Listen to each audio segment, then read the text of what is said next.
Mama Samia japo alikuwa ndani ya mfumo, anaujua mfumo vizuri. Na serikali na utaratibu wetu, na rais anavyochaguliwa, anachaguliwa yeye na mgombea mwenza wake na running mate wake. Na kwa mujibu wa katiba sasa, ili kitokea kama ilivyotokea, ili yule mwingine anakuja kwa sababu wamepigiwa kura wote kwa pamoja, ndio maana wanakuwa kwenye karatasi za kupigiwa kura.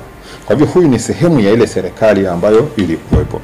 Mama Samia Suluhu Hassan ni mkuu wa hiyo mihimili ambayo ni mkuu wa nchi, mkuu wa serikali na ule mambo ya kiutawala yote, na ana eneo la ardhi ambalo analiongoza, ndio mwenye state, ndio mwenye vikosi vya ulinzi na usalama, ndio mwenye mahusiano na nje.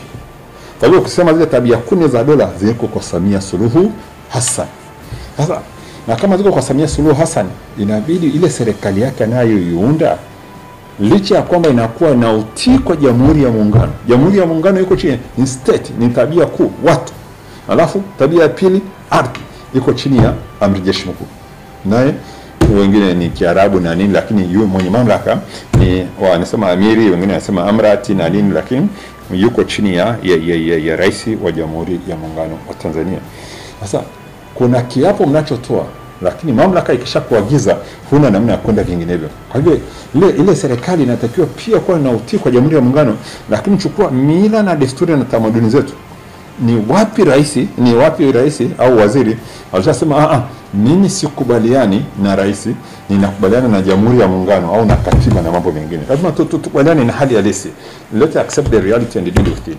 Kwa hivyo serikali ambayo japo Mama Samia alikuwa kwenye hekima tu, inabidi awe na serikali yake mwenyewe, baraza lake la mawaziri lenye utii kwake yeye, baraza lake la mawaziri analolisimamia yeye. Na nitatoa sababu kuu au vigezo vikuu 4. Kigezo cha kwanza ni ukweli Mama Samia anatoka Zanzibar, na hii ni Jamhuri ya Muungano wa Tanzania. Na kwa kuwa anatoka Zanzibar, ili tuitwe Jamhuri ya Muungano wa Tanzania, ni Zanzibar, Pemba na Unguja pamoja na Tanganyika. Sasa hebu tuangalie baraza la mawaziri lililopo sasa. Baraza la mawaziri lililoko sasa, ziko zile wizara za muungano, kwa mfano Wizara ya Ulinzi, Wizara ya Mambo ya Ndani, Wizara ya Fedha, Wizara ya Mambo ya Nje. Hakuna wizara hata moja inayoongozwa na Mzanzibari. Kwa hivyo hatuna waziri kwa sasa kwenye baraza la Magufuli ambalo alikuwa hata mmoja anayetoka Zanzibar, hayupo. Sasa ile misingi base ya Mama Samia ya kimuungano, na yeye anatoka Zanzibar, wakati anaenda kuongoza baraza mawaziri ambalo halina waziri hata mmoja kutoka Zanzibar, ataongozaje? Heshima yake iko hapo. Hata kumjengea rais ile heshima yake, ile mamlaka yake, kihekima tu, ataongozaje? Hilo hapo pana tatizo kubwa. La pili, Afrika yote nchi 54 kwenye bara la Afrika, Tanzania pekee ndio yenye rais ambaye ni mwanamke. Ataacha legacy gani? Ataacha yeye na serikali yake, hata akiwa ndani na nje. Na tuna masuala ya ushirikiano, kuna yale malengo endelevu ya dunia yako 17. Lengo la 5 linazungumzia usawa jinsia. Ndio maana unaona wakina mama duniani wamenyanyuka, wakina Hillary Clinton, wakina Halsey, makamu wa rais wa Marekani sasa hivi, wakina mama duniani kote huko kumpongeza Samia Suluhu Hassan. Wanategemea mabadiliko makubwa ya kubadilisha mfumo dume saa uliopo kwenye hasa bara la Afrika kupitia kwa Mama Samia Suluhu Hassan, mfumo dume. Sasa kwenye baraza la mawaziri lilopo sasa hivi, upenda tusipende, nadhani kama sijakosea wizara ziko 22 au 23 hapo. Kwenye ondoa mambo ya waziri mkuu, ondoa sijui rais wa Zanzibar ambaye ni waziri asiye na wizara maalum, wale wana mamlaka mengine, lakini wale ministers hatuna mawaziri waliopo.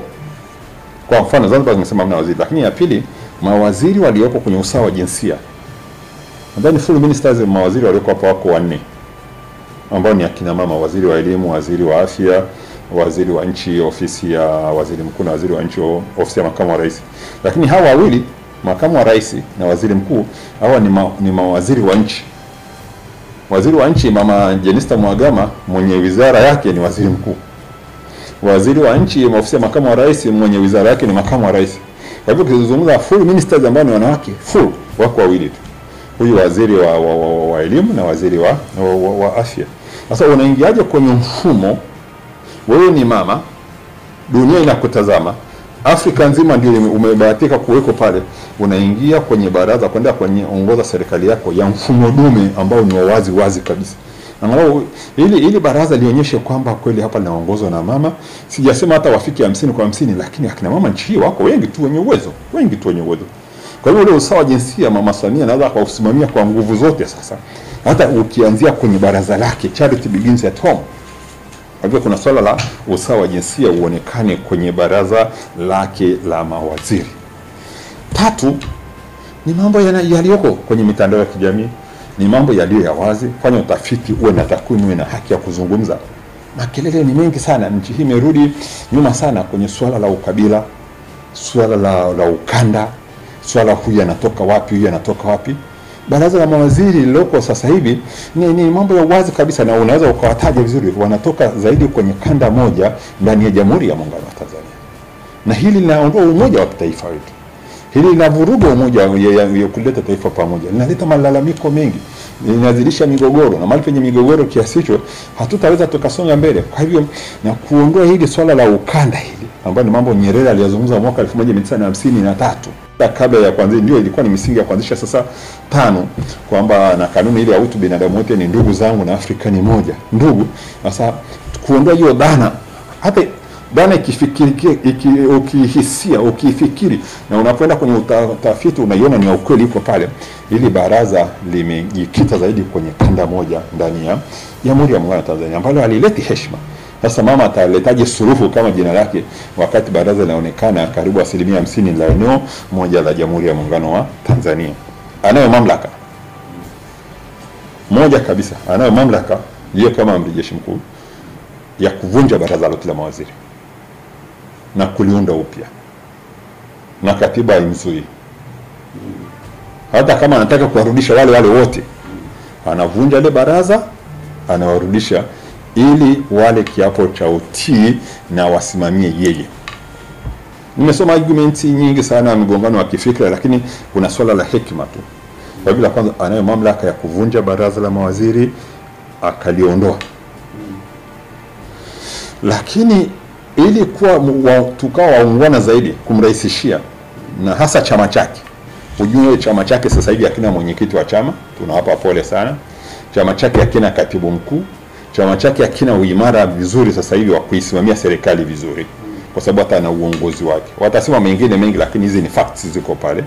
Sasa angalau Mama Samia angekuwa ni mwenyekiti wa chama, pia angekuwa anadhibiti chama tayari, angekuwa na uongozi. Kwa hivyo hakija imarika. Sasa ukiona uungwana namna hiyo ili kuleta taifa pamoja, hatua nyingine waziri mkuu Kassim Majaliwa anaweza akaamua sasa ni akajiuzuru waziri mkuu kwa heshima ya nchi. Hapa anaangalia nchi, kuleta taifa pamoja. Na anaweza akajiuzuru na Mama Samia akamrudisha. Na akishajiuzuru yeye kama waziri mkuu kwa heshima ya nchi, ni kwamba baraza lote limeondoka. Kwanza hii ya pili inamfanyia Mama Samia Suluhu Hassan akawa na amani zaidi. Yani kwamba heshima ipo kwa rais na pale. Hapo kuna badala kuwa na mabishano ya kikatiba, tuweke utashi wa kisiasa, political will. Kwa hiyo weko political will kwa pande zote, kwa mawaziri waliopo na hasa kwa waziri mkuu, na kuweko na utashi wa kisiasa kwa rais aliyopo ili kuiunganisha nchi yetu.